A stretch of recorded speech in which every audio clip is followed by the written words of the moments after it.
We've been riding, that thing's flying up. Oh, even worse. Everybody who's seen this video thinks that this is a magnet. As someone who was an active participant in that video, I know that a bunch of meme accounts ended up stealing that video and posting it everywhere. There's been a slew of just misinformation out there about what happened in that video and the things that followed up after it. So our friend at the time, the guy with the blue R3 that you see in the background, was pulled over because he didn't have a license plate on his R3. We weren't the ones who got pulled over. We just pulled off to the side and waited for our friend to be done with his stop. The one that you see with the flipper plate, that is my friend Mason.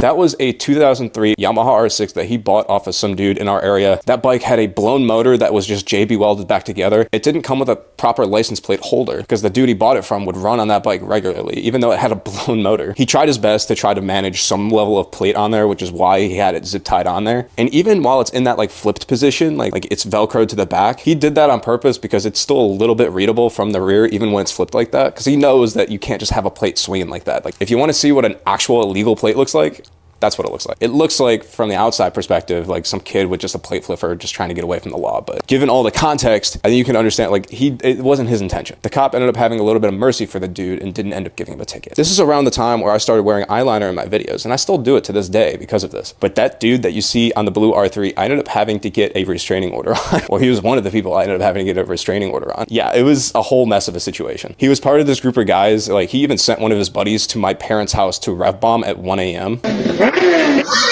which is unbelievable. And to be honest with you, he was kind of acting like a degenerate in that video anyway. Can't ride on highway. I was gonna run. Basically goes like this. He didn't have a license plate on his Yamaha R3, which is like a beginner bike. It's like 40 horsepower. It's a very good beginner bike, but you're not gonna be going very fast on that bike. He would talk up a big game like, oh, he's gonna run from the cops. Like, oh, he's gonna learn how to wheelie that thing. He never did. And I don't even see that dude riding around here anymore, so I don't even know if he has a motorcycle. And yeah, I don't feel bad about publicly dragging this dude because all of this is true, by the way. And I've also clearly moved out of my parents' house, so I don't care. Come and get me, bro. I personally have no reason to fear a 5'5" skinny twig, but that's just me. But regardless, riding with people like that is probably not the best idea, because people who talk a big game like that are nothing but disrespectful to the cops and everybody around them are probably just going to end up getting you in trouble. That cop showed a lot of discretion that day, and even though by the law, for the law, he should have given that dude a ticket, he didn't. That dude showed a little bit of mercy towards a kid who was clearly going through a little bit of financial hardship, and for that, I think is a very good police officer. They gave a slew of tickets to the kid that deserved it and took a break on the kid who didn't, which I think was just really cool that day for all the officers involved.